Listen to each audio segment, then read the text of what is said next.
नेता जी 18 मार्च को आपका बड़ा कार्यक्रम लगा है आगरा में, हर साल वो लगता है। उस मंच पे आपने कई बार समाज की आवाज़ उठाई है और आशा करते हैं इस आंदोलन की आवाज़ तो आप उठाएंगे ही, क्योंकि उसमें कहने की कोई बात नहीं है। लेकिन आप इस पूरे मामले को कैसे देख रहे हैं, क्योंकि कई ऐसे मुद्दे जो आपने अपने संबोधन के स्तर से उठाए। मैं आज इस सोशल मीडिया के माध्यम से बात करना चाहता हूँ इस मुद्दे को लेकर के, या यूँ कहें कि बोध गया में महाबोधि महाविहार की मुक्ति के लिए जो ये आंदोलन शुरू हुआ है। तो सबसे पहले मैं श्रद्धेय भिक्षु प्रज्ञाशील महाथेरो जो इस आंदोलन का नेतृत्व कर रहे हैं, आदरणीय आकाश लांबा जी जिनके साथ इस आंदोलन को लीड कर रहे हैं, और तमाम भिक्षु गणों को मैं साधुवाद ज्ञापित करता हूं और अपना समर्थन देता हूं कि जिस आंदोलन को ये नेतृत्व दे रहे हैं, हम अंतिम समय तक उनके साथ इस आंदोलन में खड़े रहेंगे। दूसरी बात मैं कहना चाहता हूं, ये आंदोलन 1892 से शुरू हुआ। अनागारिक धम्मपाला ने शुरू किया और समय समय पर अलग अलग तरीके से आंदोलन चलता रहा। मैं इतिहास में नहीं जा रहा हूं, बात इतनी कह रहा हूं, अभी तक जो हमने लड़ाइयां लड़ी वो बहुत ज़्यादा प्रभावशाली नहीं रही, क्योंकि असफलता के बाद यही कहा जा सकता है कि वो लड़ाई प्रभावशाली नहीं थी। लेकिन आज हमें भरोसा है, जब नेतृत्व सही होता है और सहयोग में भिक्षु संघ खड़ा हो जाए, तब कामयाबी की बहुत संभावनाएं बन जाती हैं। और मैं समझता हूं कि आज जो इस आंदोलन का नेतृत्व दे रहे हैं, वो ना केवल विश्वसनीय है बल्कि सक्षम है किसी भी आंदोलन को सही दिशा देने के लिए। इसमें मैं आपके माध्यम से देश के सभी बौद्धों को कहना चाहूँगा, हमारी सबसे बड़ी कमजोरी क्या है? हम अभी बुद्ध के प्रति ज़्यादा श्रद्धावान नहीं बन पाए, जिसको हम अपना समाज कहते हैं। अब उसे अपना समाज नहीं बल्कि उसे बौद्ध समाज कहना पड़ेगा। जब बौद्ध समाज खड़ा होगा, हर घर में से लोग निकलेंगे, तो ये आंदोलन और गतिशील होगा।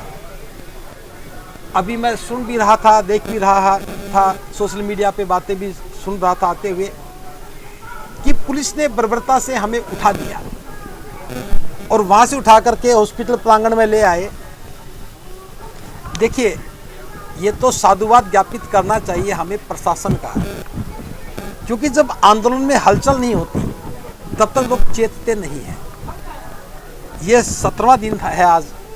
अगर पुलिस नहीं उठाती तो समाज में इतनी बड़ी सक्रियता नहीं आती, और जब हम एक जगह से दूसरी जगह जाते हैं तो और ज़्यादा ऊर्जावान बन जाते हैं। तो ये तो पहला पुरस्कार है इस संघर्ष का, मिलना ही चाहिए था। और मैं तो ये भी कहूँगा कि इस प्रकार के पुरस्कार तो हर बार मिलते रहें, ताकि हम अपनी कमजोरियों को दूर करने का अवसर पा सकें। दूसरी बात, ये लड़ाई अगर हम सोचें बोध गया में बैठ करके ही लड़ी जाएगी, ये बात पूरी तरह सही नहीं है। ये तो हमारा फ्रंट मोर्चा है, यहाँ तो प्रमुखता से बौद्ध भिक्षुओं को, उपासक उपासिकाओं को रहना ही है। लेकिन नगर नगर गांव गांव जाकर के हमें जन समर्थन जुटाना होगा। जो भी भिक्षु जहाँ भी है, उन्हें मैं भी अनुरोध कर रहा हूँ आपके माध्यम से कि उन्हें सारे काम छोड़ करके एक सूत्री काम, चाहे वो वहाँ रह के करें चाहे यहाँ आके करें, हम इस आंदोलन के लिए जन समर्थन जुटाने का काम करें।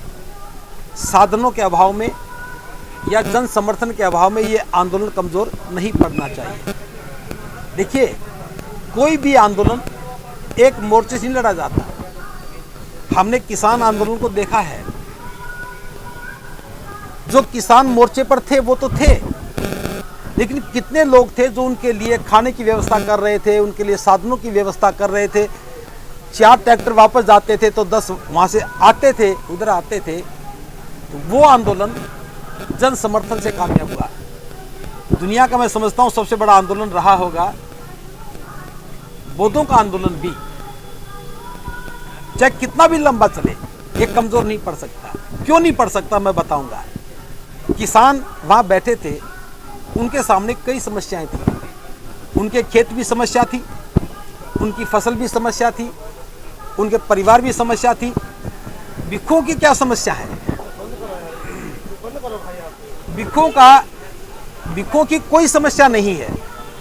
और हम तो कहते हैं जो काम आज तक हम नहीं किया अब वो करने का मौका मिलेगा। मंत्री जी, बहुत बड़ी समस्या है भिक्षुओं की। सुनिए, गांव के बाहर लगे हुए बोर्ड, द ग्रेट चमार, the great Parsi, the great Paswan, मेरी बात ये सुनिए। सबसे बड़ी समस्या है। सुनिए, वो अपने स्तर की अपनी लड़ाई है, मैं बात कर रहा हूँ।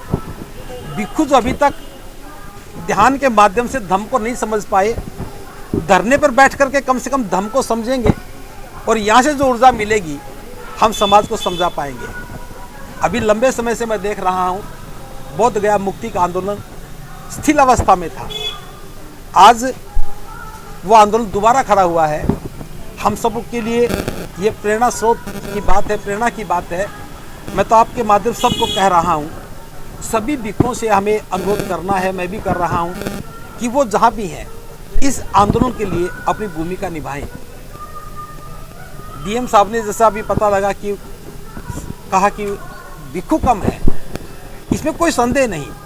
इतने भिक्षुओं से लड़ाई नहीं लड़ी जा सकती। जब सैनिक कम होंगे तो संभावनाएं प्रबल कैसे हो जाएगी। हमें लगातार इस फ्रंट पर काम करना है। जहां भी भिक्षु है उसे बुलाना है और उपासक भी अपनी भूमिका को